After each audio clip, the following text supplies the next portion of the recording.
ثابت ہے۔ اللہ قیامت کا دن اسی لیے قائم فرمائے گا، وہ جو منکر تھے وہ دیکھ لے محبوب کتنا پاورفل ہے۔ میرے پیارے آقا اسلام تسلیم کے پیروانوں، بہرکیف بہت ساری باتیں ابھی رہ گئی ہیں، وقت بھی کافی ہو چکا، اس لیے میں اپنی گفتگو کو سمیٹتا ہوں۔ بس آخر میں 2-3 درخواست اور اجازت ہے آپ کیا تھکے تو نہیں نا؟ میں نے تو سنا آپ کے یہاں 2 بجے تک محفل چلتی ہے نا، لیکن مجھے اس کی عادت نہیں ہے۔ میں تو یو پی بہار جھارکھنڈ بھی جاتا ہوں تو کہتا ہوں میرا 2 بجے سے پہلے کرانا ہو تو ٹھیک ہے، اس کے بعد آپ کو لاسٹ میں شو پیس بنا کر لانا ہو تو میں نہیں آنے والا، میں نہیں آنا۔ ورنہ ہوتا کیا ہے، بمبئی سے آئے کر کے بٹھا دیتے، رات بھر نعت شریف سناتے رہتے اور ہم بیٹھے رہتے شو پیس بند کر، اور جب لوگ بالکل سننے کے لائق نہیں رہتے ہیں، ساری انرجی پاور سب ختم ہو جاتا ہے، مال بھی ختم ہو جاتا، تب کہتے ہیں اب مولانا صاحب تشریف لا رہے، اب وہ تشریف لاتے، اب کوئی بھی آئے تو ان کو کچھ ہونا نہیں، تو پہلے ہی بٹھا دیا ہوتا۔ تو میں کہتا ہوں بہت زیادہ 12 ساڑھے 12 تک بٹھا دو تاکہ 1-1.5 گھنٹہ بول کر چلا جاؤں، پھر نعت شریف رات بھر سنتے رہتے۔ ہوتا ہے کہ میں بھی یو پی کا ہوں، برا مت مانیے، یو پی بہار وغیرہ میں ایسا ہوتا ہے کہ رات بھر جلسہ چلتا ہے اور جیسے مسجد میں فجر کی اذان شروع ہوئی یہاں صلاۃ و سلام شروع ہوتا ہے نا، فجر کی اذان صلاۃ و سلام ساتھ میں ہوتا، اور پھر دیکھ کر غیرت آتی ہے جب نماز کی باری آتی ہے تو نہ اسٹیج والے ہوتے اور نہ میدان والے ہوتے، وہی گاؤں کے چند بوڑھے ہوتے ہیں، باقی کوئی نظر نہیں آتا۔ تو میں کہتا ہوں کیا فائدہ ہے اس کا، کیا فائدہ اس کا؟ میرے پیارے آقا اسلام تسلیم کے پیروانوں، بہرکیف ایک مرتبہ درود شریف پڑھ لیں آپ، صلی اللہ علیہ نبی المی وآلہ صلی اللہ علیہ وسلم، صلاۃ و سلام علیک یا رسول اللہ صلی اللہ علیہ وسلم۔ اچھا، اب تک جتنی باتیں میں نے بتائی سمجھ میں آئی ہیں، عمل کریں گے انشاءاللہ۔ میرے پیارے آقا اسلام تسلیم کے پیروانوں، آخر میں 2-3 باتیں میں نماز کے حوالے سے بتانا چاہوں گا، اجازت ہے آپ کی؟ اب جیسے میں نے شروع میں کہا کہ صبح فجر کے وقت پیر پسار کر سونا یہ یزید پلید کا کام، اور اٹھ کر اللہ کے سجدے کرنا یہ امام علی مقام کا کام۔ اب امام حسین سے محبت ہے تو وہ کام کرو گے جو امام حسین کرتے تھے، اور اگر یزید کو چاہتے ہو دکھاوا حسین کی محبت کا ہے تو پھر وہ کرو گے جو یزید کرتا چلا آیا۔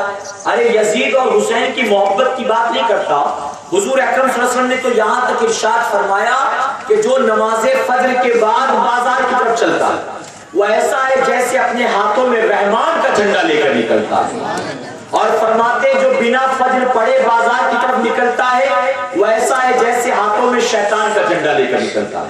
اب آدمی جھنڈا تو اسی پارٹی کا لیتا ہے جس میں وہ ہوتا ہے نا، جس میں ہوتا ہے۔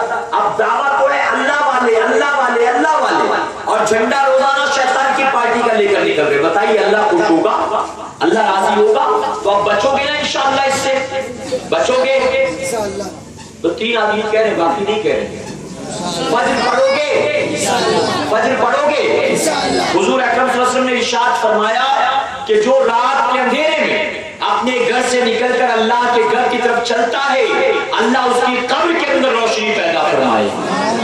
قبر کے اندر تھوڑی دیر لائٹ چلی جائے بے چین ہو جاتے، عادت پڑ چکی نا اجالے کی، لائٹ چلی جائے پریشان ہو جاتے، لیکن قبر کے بارے میں سوچا وہاں کون سی لائٹ ہوگی، وہاں کون سا اجالا؟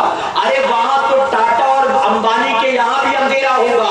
اے مسلمانوں، جو زندگی بھر بمبئی والوں کو پاور سپلائی کرتے رہے، ان کی قبر میں بھی کوئی اجالا نہیں ہوگا، لیکن وہ غریب مسلمان زندگی میں جس کے گھر میں ایک بلب کے علاوہ پنکھا لگانے کی طاقت نہیں تھی، آقا نے فرمایا اللہ اس کی قبر کے اندر روشنی کا انتظام فرمائے۔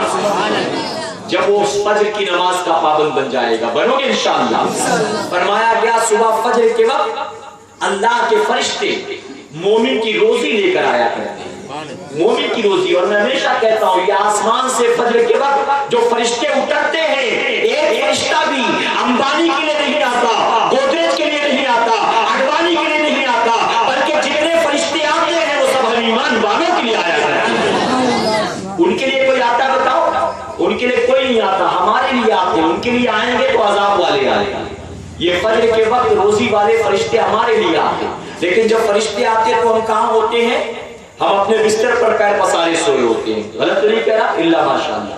اب اگر فجر کے وقت پیر پسارے سوئے ہو تو کیا فرشتے انتظار کریں گے نواب صاحب 8 بجے اٹھیں گے تو دے کے جاؤں گا، چودھری صاحب سو رہے ہیں 10 بجے اٹھیں گے تو دے کے جاؤں گا، آج تو سنڈے ہے آج 11 بجے تک مجھے ویٹ کرنا پڑے گا، فرشتہ کھڑا رہے گا؟ بات بتاؤ، फरिश्ता खड़ा रहेगा।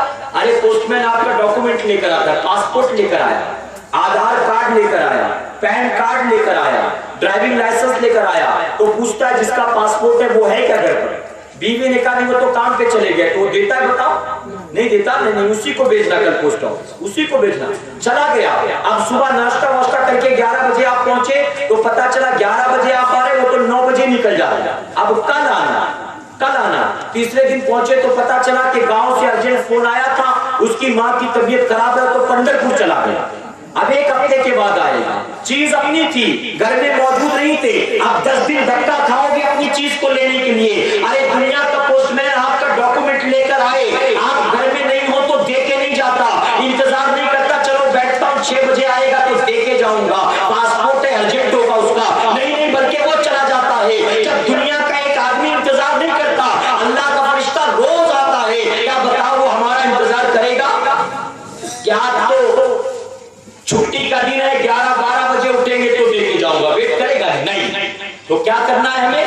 फरिश्ता रोजी लाता है, लेना है तो उठना होगा। तो इंशाअल्लाह उठोगे, इंशाअल्लाह यकीनन उठो। फिर देखना आपको कहीं जाने की जरूरत नहीं पड़ेगी, दुआओं की दरख्वास्त की जरूरत नहीं पड़ेगी। आप जितना भी कमाओगे अल्लाह उस मुख्तसर में इतनी बरकत देगा कि किसी के सामने कभी हाथ नहीं फैलाना पड़ेगा इंशाअल्लाह। कभी नहीं। अपने उलमा को देखा है कितनी पगार देते? जो मस्जिद के इमाम होते, बांगी साहब होते, खादिम साहब होते, कितना देते? 30,000 मिलता है? 30,000 देते हो? हाँ, 3-4 हजार, वो भी दिल पे पत्थर रखकर, वो भी ट्रस्टियों को लगता सबसे ज्यादा हम ही तो दे रहे हैं। इतना काम मिलता है आज के दौर में, हम ही सबसे ज्यादा दे रहे हैं। 3-4 हजार रुपए देकर ऐसा लगता है बहुत एहसान कर दिया।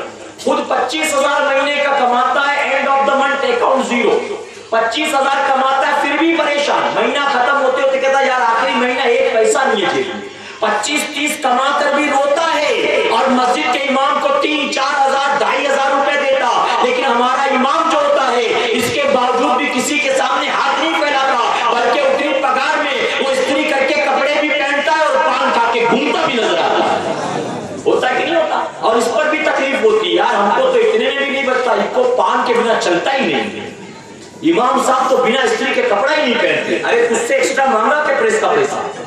क्या जुमा के दिन जोली अलग से घुमाई? पान का पैसा इमाम साहब के, पान का पैसा जोली घुमाया, इमाम साहब के प्रेस का पैसा, इमाम साहब के प्रेस का पैसा, एक्स्ट्रा जोली घुमाई, एक्स्ट्रा तो मांगा नहीं। अरे अल्लाह का शुक्र अदा कर। दरअसल बात ये है हम 30 कमाते हैं, नाफरमानियां करते हैं, रोजी में बरकत नहीं होती है। वो 3 कमाता है, 5 वक्त सजदे करता है, अल्लाह उसी 3 में गैर से बरकत अता फरमाता है।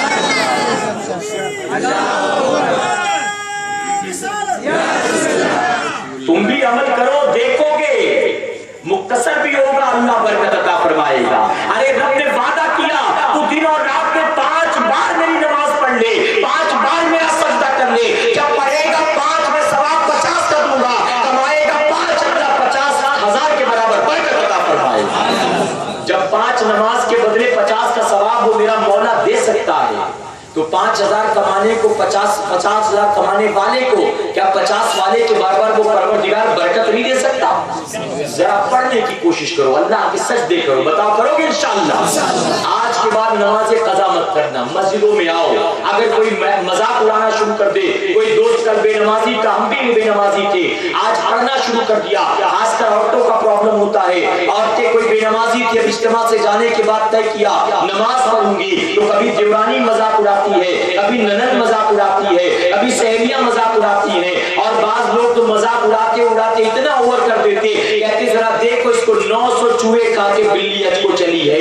और इस तरह से वो गोया आमादा करके माज़अल्लाह कल भी नहीं पढ़ती थी, अब भी तुझे नहीं पढ़ना चाहिए, जबकि होना तो ये चाहिए। कल तक कोई भाई बेनमाजी था, कल तक कोई बहन बेनमाजी थी, आज अल्लाह ने तौफीक अता कर दी, तो अल्लाह की बारगाह में हाथ उठाकर दुआ करना चाहिए, ऐ अल्लाह वो भी बेनमाजी था, मैं भी बेनमाजी था, तूने उसको तौफीक अता कर दी, ऐ मेरे परवरदिगार तेरे खजाने में कोई कमी नहीं है, जब तूने मेरे दोस्त को नमाजी बना दिया मौला तो मुझे भी नमाज की तौफीक अता फरमा। मजाक उड़ाकर नमाजों से दूर ना करना, बल्कि उसके वसीले से दुआ करना, मौला मुझे भी बना दे, मुझे भी बना दे। और जानते हो अगर मजाक उड़ाकर उसको बेनमाजी दोबारा बना दिया तो फरमाया गया अब वो जितनी नमाजें कज़ा करेगा या जितनी नमाजें कज़ा करेगी मजाक उड़ाने वाले के भी नाम अमल में लिखा जाएगा। इसलिए अगर कोई सुधर जाए तो अल्लाह की बारगाह में दुआ करो और खुद भी सुधरने की कोशिश करो। अल्लाह अपने हबीब पाक के सदक़े हमें आपको सबको कहने सुनने से ज्यादा अमल की तौफीक अता फरमाए। दुरूद शरीफ पढ़ने